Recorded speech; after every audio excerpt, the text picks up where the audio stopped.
Welcome back to Asking Gabe, or Asking Gabriel. This will be our second part. We're going to name it On the Run.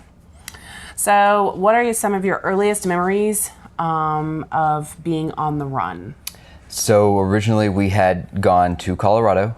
This was to change my birth date, name, and social security number. For a small amount of time we spent with an older family.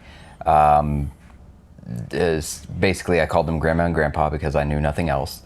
I remember bits and pieces of it. I touched a furry cactus for the first time in my life. I had to pull those out. I remember the raisin people, the dancing raisin people. They had a California whole bunch. raisins. Yes, the California raisins. So they had a bunch of those dolls floating all over the place.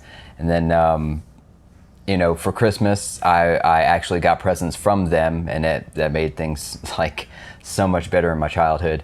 But I remember one in particular was the crash test dummy dolls. Those were phenomenal. They're my favorite.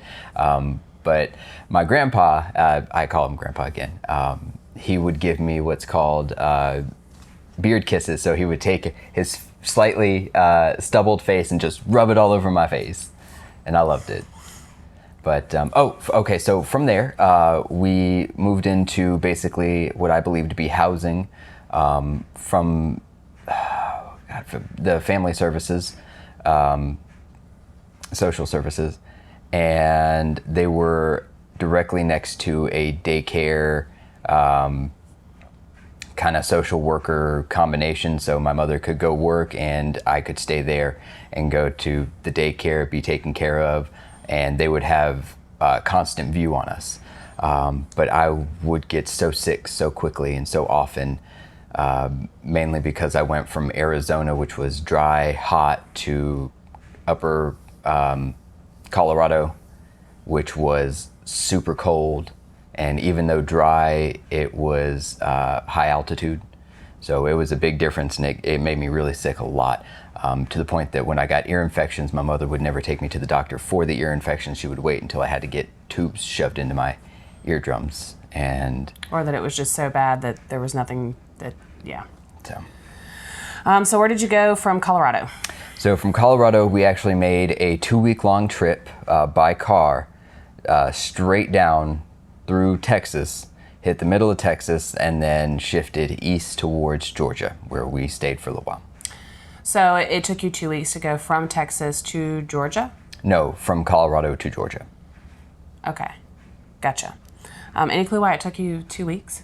Driving, stopping, we drove for maybe 8 hours at a time, would stop at a hotel. Some of the things I remember from those hotels were, I don't think I can say. So what happened in Georgia? So Georgia, okay, that was where we ended up in a church program where parishioners of this church would come and take in homeless families, which at that point in time we were considered a homeless family, because in Colorado my mother lost so many jobs that we essentially became homeless, and that's why we had to move on. But we stayed there for a few years, really got to enjoy the family, really got to be a part of something, until my mother's narcissism and jealousy got in the way. She would judge this older couple on the fact that they gave attention to their family. I mean, it doesn't make any sense. Of course they're going to give attention to their family. It's their family. But she always said that they were more important than us, and they got more than us, and we just weren't, a part of their life. And it was really all just one big lie after another to make my mother feel like she got some sort of semblance of control. And to assure you that she was the only person that would ever love you. Yeah, of course. So from there, you moved to South Carolina. To South Carolina, yeah. So I remember driving through for the first time, seeing an Econo Lodge for the first time in my life. That's where we stayed our first night in South Carolina. And we found basically low-end apartment complexes. Moved at least 15 times in those alone. they were all, I saw fires, I saw drug dealers, I saw dead bodies. It was pretty awful, but we moved a lot throughout there. I was about in second grade by the time we made it to South Carolina. So you mentioned in TikTok, TT. and TT, that you went to public school, and a lot of people had questions on how you ended up in public school, what she did to get you in public school. So if you could just elaborate on that. Well, in the process of getting my new birth certificate, I actually had not at that point in time gotten my own social as Gabriel. So it was very easy for my mother to abscond with a social for Andrew and social security card. So it was basically the first time I ever had one. We believe that a second birth certificate was provided rather than just a partial, something of that nature, because there was very little difficulty getting me into the school system. And once I entered second grade, I stayed in the same district until I exited high school. Okay. And just on a point of that, Don't laugh. I can't help it. Don't do it. The social or the birth certificate. A lot of people ask about that, and I will tell you that we pressured her about the birth certificate and trying to see the birth certificate. Neither of us have ever seen the birth certificate, and but we're almost 100% positive that it exists from information that she has given us. So just to clarify on that. She was very adamant that it was in a bank vault somewhere. And definitely very adamant on him never seeing it. So I hope that clarifies on that note. Let's go ahead and go into growing up.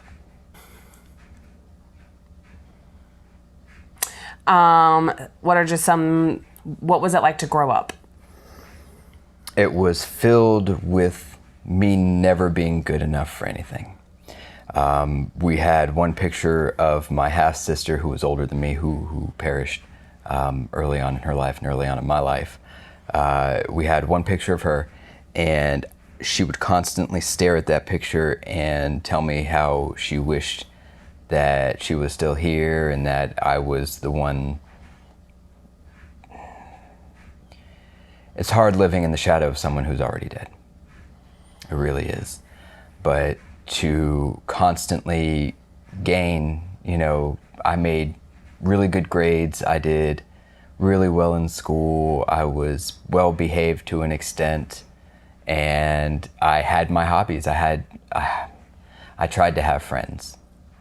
That never worked out well because I was always pushed away by my mother. But it was just never good. What do you mean by that, pushed away by your mother? So no friends were ever allowed over. No friends were ever allowed to spend after school time with me. When I went I love skateboarding, especially when I was young. But I could always guarantee that I would be doing it alone.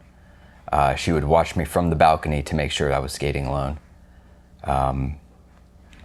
It was to the point that I was so fed up with not having any interaction that I got a job when I was 11. It was hard. It was hard. A lot of other questions that we've gotten is, were there any other people in your life? Did your mother ever date while you were growing up? Any male figures? There were no male figures. The best I got was one attorney, and I swear to God, that she got this attorney fired. I know she did. I was young. I was probably like 9, 10 years old, and she worked at a law firm, and he would take me into his office and he would play video games on the computer with me. And it was phenomenal. He talked to me. He was like, "Hey, little dude," stuff like that. But he went on a trip to Jamaica, and the second he got back, he was fired. So she never dated, or No, there was no other male figures in my life aside from, just the few that I managed to find along the way that were very quickly taken back out of my life. And how was school? Growing up in the school? I was always the loner. I was always. I actually did well in any group. I wasn't quite offended by anybody, but I was angry. I was so angry all the time. And it came out in aggression. It came out in violence. I was very much alone, both physically and in my own head. And anybody that tried to get close, I walled off very quickly. It's kind of a support mechanism, I suppose. So looking back at that now, and you don't have to answer this, but do you know why you were so angry? Of course, I didn't know who I was. I didn't have anybody telling me that what I was doing was okay. I didn't have anybody that would tell me that I'm doing well no matter what. It was always not good enough. You could always be doing better, no matter what it was, whether it was grades or whether it was getting friends. I lived alone. So growing up, how was home life? Like, was your mom there? Was she cooking you dinners? Would she help you with homework? No on the homework. It was always, this is too advanced for me. She just gave up real early on with that. She was never home, even beyond, work hours. Whenever she came home and I hadn't cooked and I asked about dinner, I was treated maliciously. I was told that I shouldn't be asking about dinner and that I can just forget it. I learned to take care of myself very early on because of her ways. So it was a lot of loneliness constantly. Well, that sums up those two. So we're gonna go ahead and try and make a third part. So please watch for that as well. Thank you. We love y'all.